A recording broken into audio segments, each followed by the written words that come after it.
I should have known something was wrong the moment I walked through that front door. The way my sister Jenny was grinning, like she'd just won the lottery. The way my mom was sitting so stiffly in her armchair, hands folded, trying too hard to look casual. And my dad. God, my dad was practically glowing with this smug satisfaction I'd never seen before. "Sit down," Jenny said, her voice dripping with fake sweetness. "We need to talk." I hadn't even taken off my coat yet. Still had the gift basket in my hands that I'd brought for what I thought was just another family dinner. The group chat had said family meeting at 6, but nobody told me why. Now I was standing in the middle of my parents' living room, feeling like I'd walked into some kind of tribunal.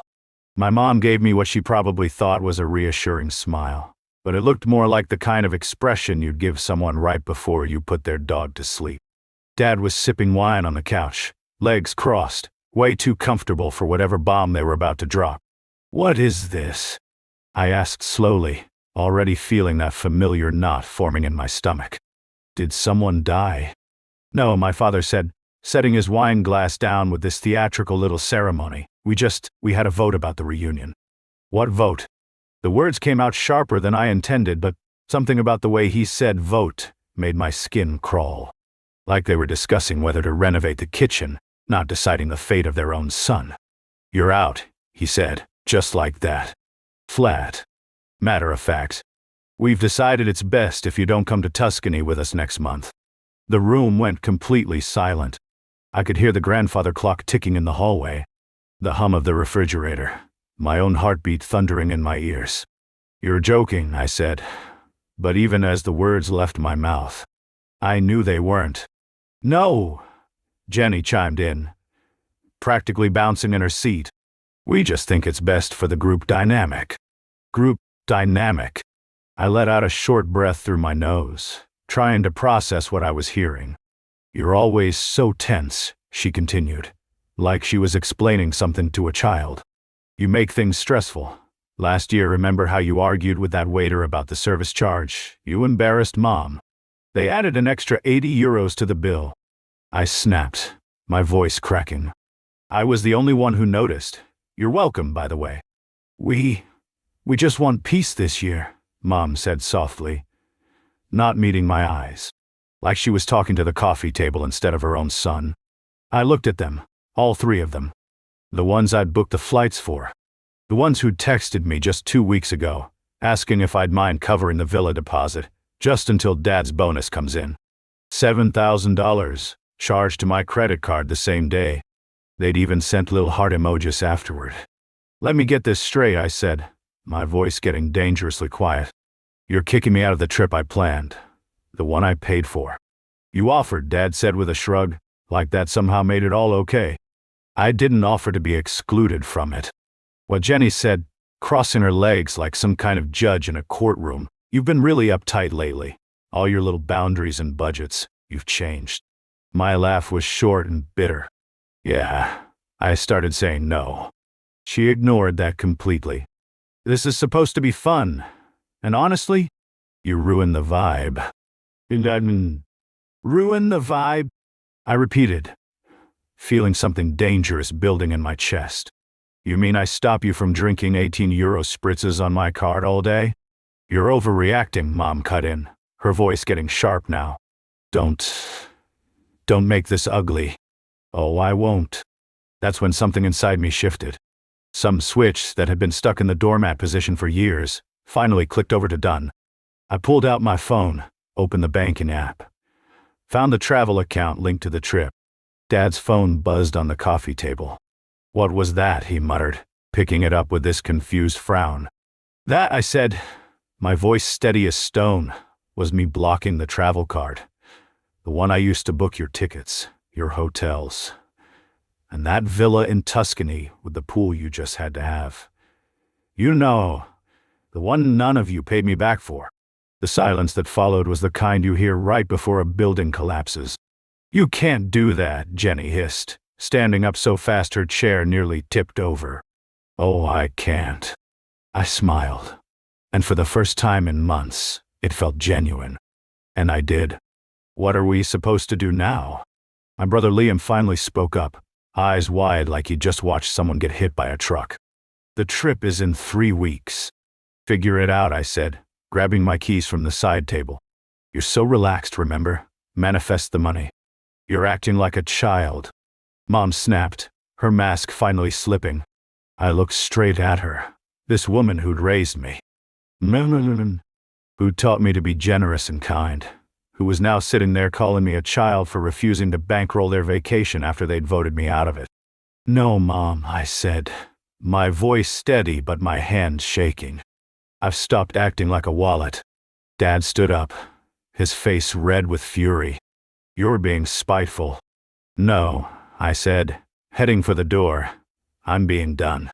And just like that, I walked out, left them stunned in their designer chairs, wine glasses trembling in their hands, and their Tuscany dreams suddenly very unpaid for. They didn't just betray me. And were. They planned it. Together.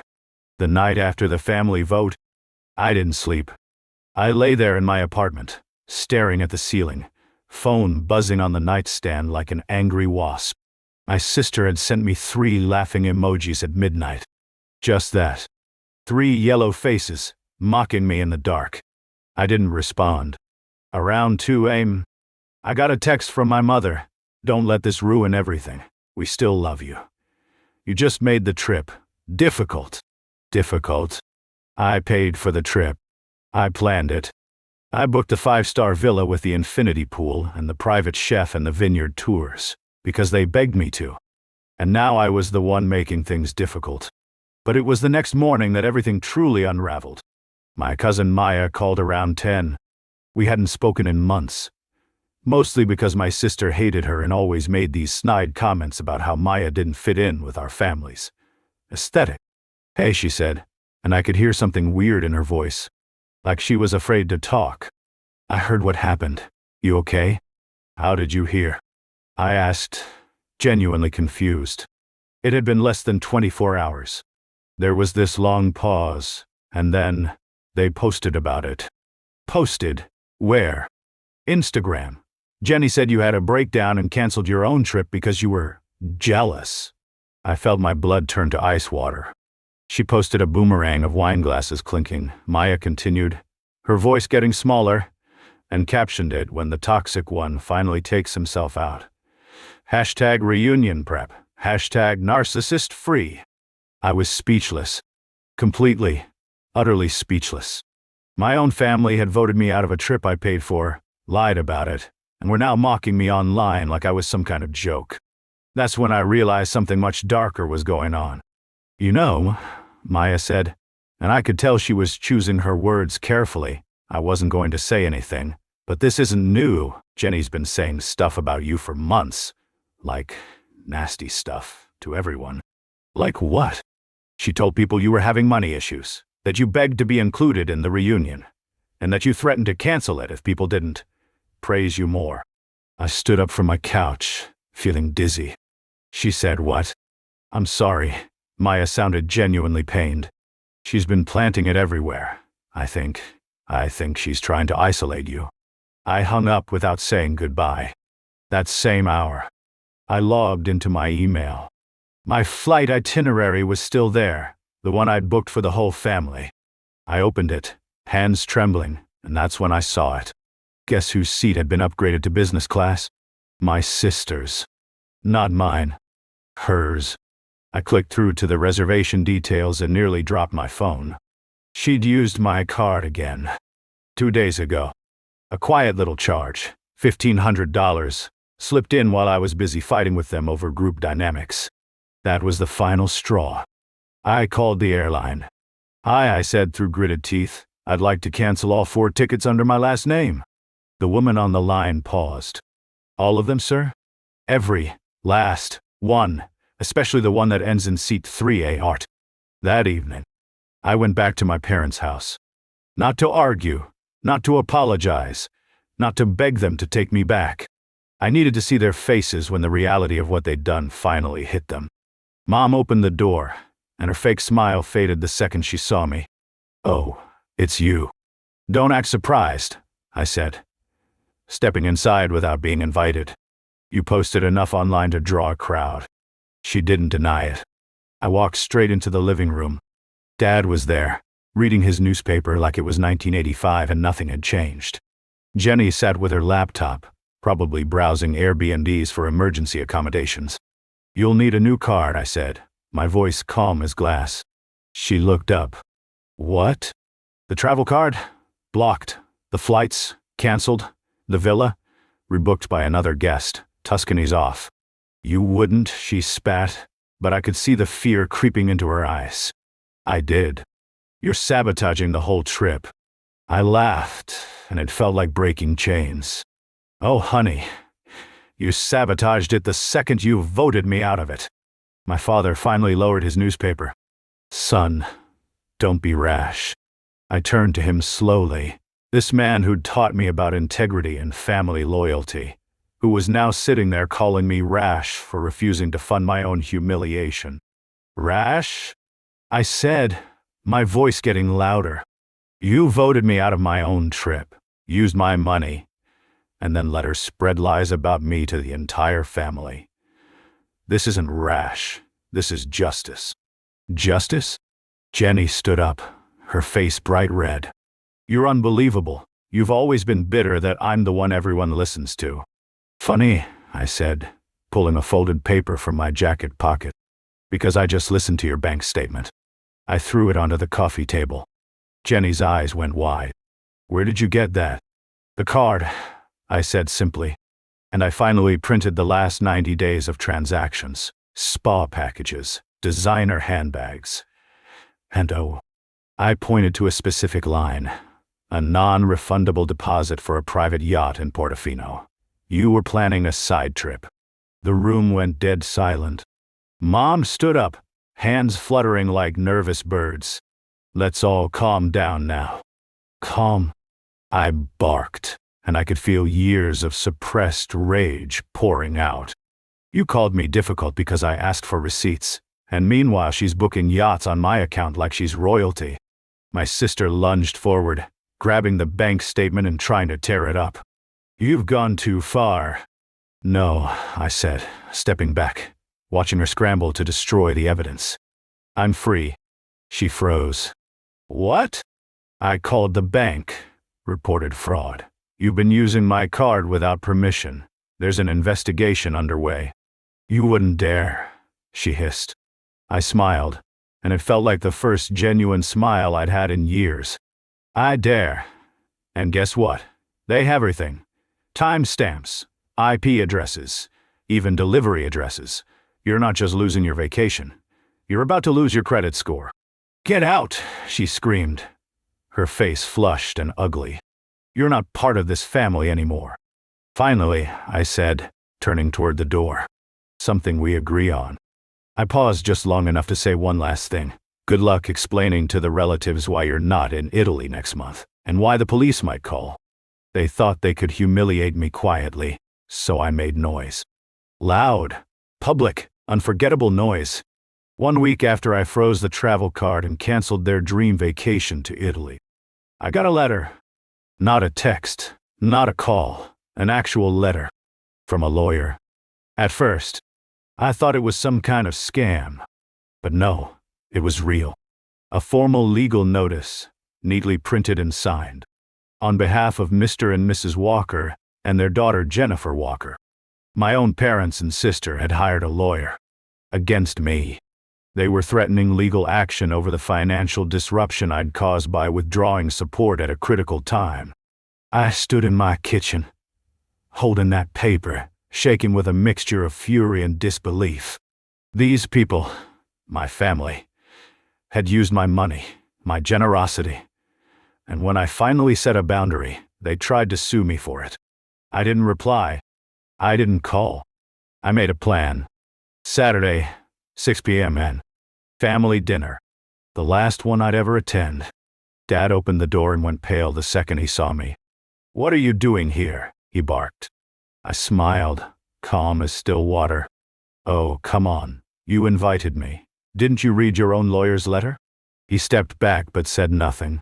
Inside, everyone was already seated. "Mom?" Jenny, her boyfriend Brad, my brother Liam, a couple of nosy aunts who loved gossip. Perfect audience. I walked in, set my tablet down on the coffee table, and plugged in the HDMI cord. Jenny rolled her eyes. "What is this? Some dramatic stunt?" "Oh, just a little slideshow," I said cheerfully. "Figured we could all be on the same page before you dragged me to court." "I swear to God," she started, but I hit play. First slide, a screenshot of her using my card to upgrade her flight to business class. Next slide, a hotel receipt under my name. But her signature, $800 for a luxury suite. Then a video, security footage of her checking into a downtown hotel, laughing with her boyfriend, tapping my card at the front desk. The room went dead quiet. "What is this?" Mom asked, her voice slow and horrified. Jenny stood up, snatched at the tablet, but I already had the files backed up on 3 different devices. "This is a setup," she yelled. "He's manipulating everything." I looked directly at her. Funny how the setup aligns perfectly with your exact spending history, down to the spa appointments and dinner reservations. "You don't understand how stressed I've been," she snapped, like stress was some kind of universal credit card. "You promised to help us." I stepped forward, and for the first time in years, I felt taller than everyone else in that room. "I helped. I paid. I bled. You stole." Dad slammed his hand on the table. "That's enough! You're destroying this family!" I turned to him, eyes locked. "You destroyed it the second you called a vote to exile me, then tried to sue me with the daughter who's been committing credit card fraud for months. I'm your father, and I'm done being your piggy bank."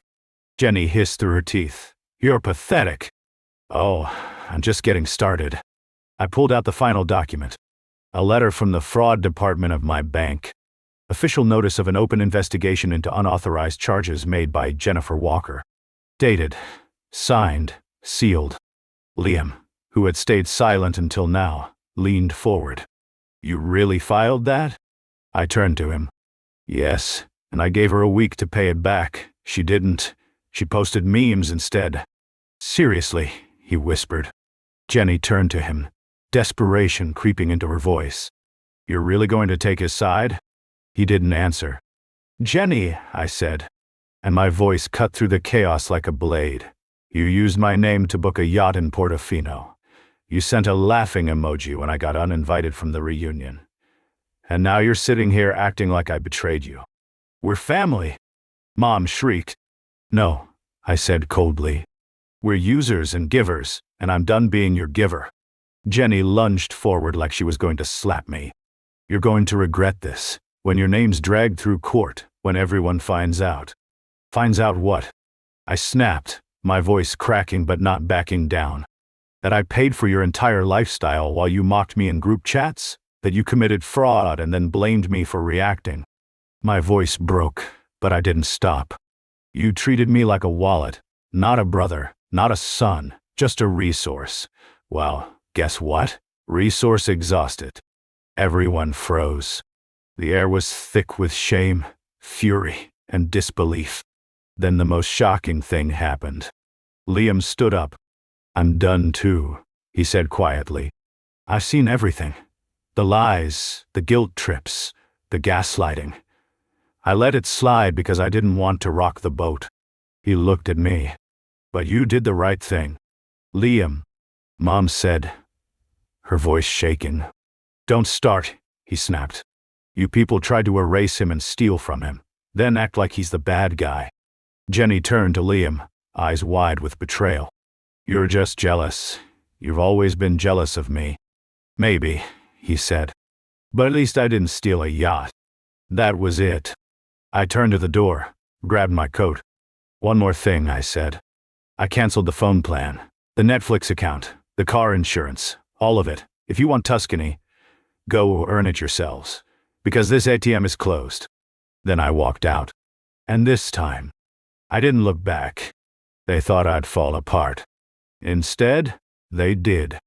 The night after I walked out of that dinner, no, that battlefield, I didn't sleep, but not because I was anxious. I was alive. For the first time in my life, I wasn't the one apologizing, shrinking, second-guessing myself while everyone else made excuses. I stood up. I fought back. And I didn't flinch. And now the dominoes started falling. Day 1. The silence. The next morning, my phone was strangely quiet. No "you went too far" messages. No guilt-tripping from Mom. No desperate calls from Dad. Just peace. I made coffee. I opened the windows. I turned on my favorite playlist and danced like someone who had burned the bridge and enjoyed the fire. But the silence wasn't going to last. At 3:42 p.m., it cracked. A message from Liam. They're freaking out. Mom's crying. Jenny's locked herself in her room. Dad says you destroyed the family. Lol. I smirked. Did you tell him I'm the one who paid to keep it afloat for the last 6 years? Liam replied with one word. Yep. Day 2. Public fallout. The next day, my inbox exploded. But not from my immediate family. It was extended family. Cousins. Second cousins. Aunts I hadn't spoken to in years. Everyone had seen Jenny's now deleted Instagram stories. The lawyer letter, the fraud claims. And they were pissed. At her. I'm so sorry. We had no idea what you were dealing with. I always knew something was off with Jenny. But this. If you need a place to stay, our guest room is open. You're not alone. One message stood out. It was from Aunt Clara, my mom's older sister who had been disowned over an inheritance fight 20 years ago. You did what none of us ever had the courage to do. You stood up to her. I'm proud of you. No, I have. I didn't even realize I was crying until I saw the teardrop hit my keyboard. Day 3. Jenny's breakdown. I was at the gym, mid-rep, when Liam called. She did it, he said. Breathless. Did what? She broke down. Like, full-on meltdown. Screaming at Mom and Dad. Threw a wine glass. Said it's all your fault, because now the extended family is blacklisting her. I sat down on the bench, breathless. She said what? She said you humiliated her, destroyed her image, and ruined her chances with Brian. You remember Brian? That dentist she's been stringing along? Oh yeah, I said. Mr. Perfect. Exactly. Word got out about the fraud thing. He cut her off cold, told her he doesn't date criminals. I nearly choked from laughing. She also screamed something about you being Grandma's favorite, Liam added. That shut me up. What? Yeah. Apparently Grandma updated her will, left you the house. I was silent. She never told me. She told me last year, Liam said. Said you were the only one who ever checked on her without asking for money. Said if she was going to leave anything behind, it was going to someone who didn't treat her like a vending machine. I didn't know what to say. So I said nothing. And just let the weight of that moment sink in. Day 5. The knock. I was working from home when someone knocked at my door. I looked through the peephole and nearly laughed. Dad. He stood there stiffly, like someone had forced him to be there. I opened the door but didn't move aside. Can I come in? He asked. No, I said simply. He flinched, then tried to smile. I just wanted to talk. I leaned against the doorframe. Now you want to talk? He rubbed the back of his neck. Look, your mom's not doing well. She hasn't eaten much since the dinner. And Jenny. Dad, I said sharply. If you're here to guilt-trip me, turn around. I'm done being the family apology. He blinked. That's not fair. No, I snapped, feeling that familiar fire building. What's not fair is how you let Jenny humiliate me, steal from me, lie to the entire family, and you backed her up like she was royalty. She's your sister, and I was your son. I barked. I paid for your vacations. I covered bills when you said money was tight, and all I ever got in return was side eyes and silence. He went quiet. I didn't come here to argue, he said finally. I just wanted to say we were wrong, all of us. I looked at him. This man who'd raised me, who'd taught me about integrity, who was now standing on my doorstep asking for forgiveness after letting his family destroy me. You let them erase me, I said quietly. And now that the money's gone, now that Jenny's exposed, now you remember who I am. He didn't answer. But before he left, he asked quietly, "Is there any chance we can fix this?" I didn't hesitate. No. And I shut the door. Day 6, the shift. The next Sunday, I woke up late, brewed strong coffee, and opened my laptop. I wasn't thinking about Italy. I was thinking about Iceland. A solo trip. My way. No guilt. No expectations. Just me. At the sky and the silence. I booked it. Then I opened my messages and saw one that stopped me in my tracks. It was from Jenny. Not a rant. Not an insult. Just, "Hope you're happy." I stared at it for a while. Then I typed back. It wasn't about winning. It was about finally stopping the game. And I blocked her. It's been months now. I moved to a new apartment. Bigger. Brighter. And most importantly, mine. I changed my number. Closed all shared accounts. Got a new credit card. Set strict boundaries with everyone. Even Liam, who's still figuring himself out. And you know what? I don't miss them. Not the drama. Not the guilt trips. Not the never-ending script where I'm the selfish one because I said no while they lived off my silence. I've got peace now. Real peace.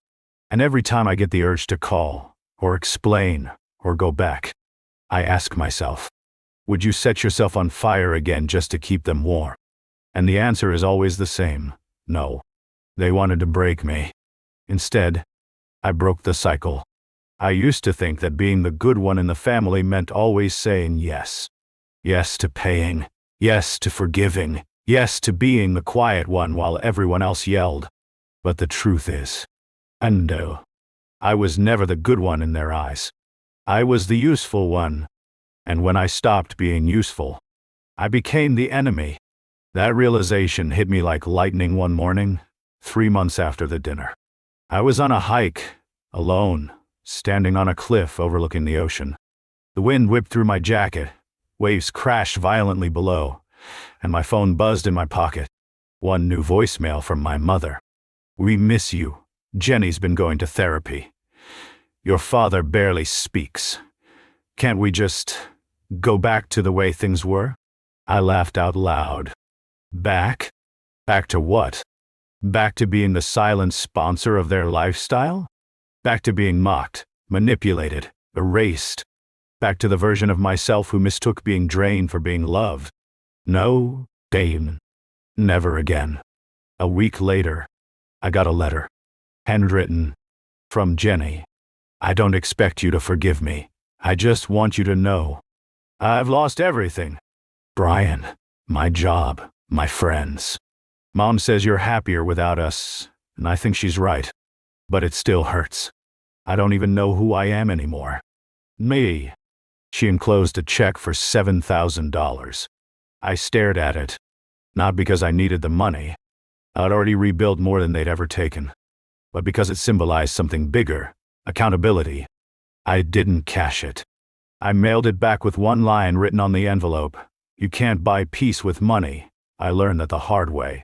But the final closure came weeks later, out of nowhere.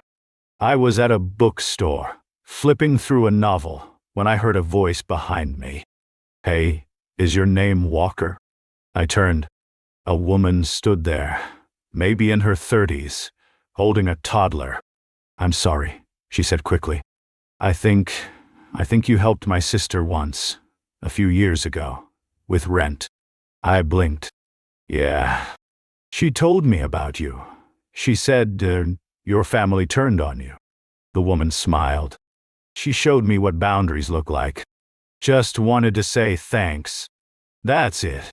And then she walked away. I stood there, frozen, heart hammering. A stranger, someone I didn't even remember helping, and yet my story had traveled. My strength had echoed. Not in headlines, not in drama, but in quiet transformation. So here's the truth I wish someone had told me years ago. You don't owe anyone your destruction. Not for love, not for loyalty, not even for blood. Family is not who you're born to. It's who respects you when you say enough. And me? I said it. I meant it. And I never looked back. I am not their ATM. Not their scapegoat. Not their safety net. I am free. And I will never pay for my own silence again. The end of this story isn't revenge. It's liberation. It's the moment you realize that the people who truly love you will never ask you to set yourself on fire to keep them warm. They'll find their own matches, or they'll learn to appreciate the cold. Some stories end with reconciliation. Some end with justice. This one ends with something rarer: peace. Real, honest, hard-earned peace. And that is worth more than any vacation to Tuscany. That is worth more than any family that was never really a family at all.